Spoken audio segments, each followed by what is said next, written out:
29 juin, Journée internationale des tropiques.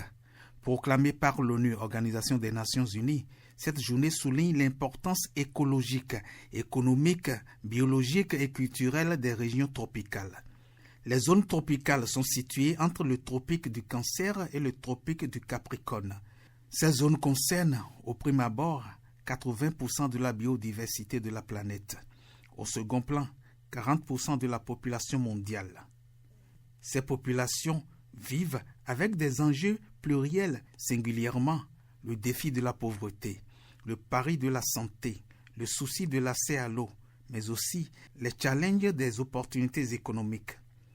Le défi de la pauvreté se trouve dans la lutte entre une agriculture rugueuse pas toujours bien maîtrisée et un climat rigoureux fait de fortes chaleurs opposées soit à de brèves pluies rares causant la sécheresse, soit à de diluviennes pluies dosant l'inondation. Le pari de la santé est lié au paludisme et autres pandémies et endémies liées aussi au climat surchauffé.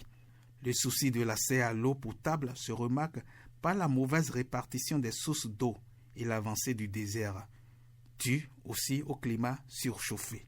Mais des opportunités demeurent. 4 atouts.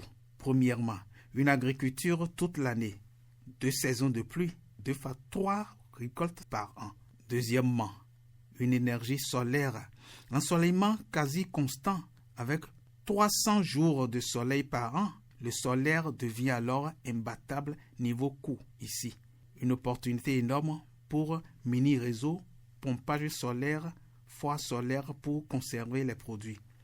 Troisièmement, biodiversité, des forêts, des plantes médicinales et des insectes comestibles. Et quatrièmement, tourisme et écotourisme, des plages, des parcs, une culture assez verdoyante. Des voyageurs cherchent de plus en plus des expériences authentiques et exotiques. Les zones tropicales, des zones d'une importance capitale.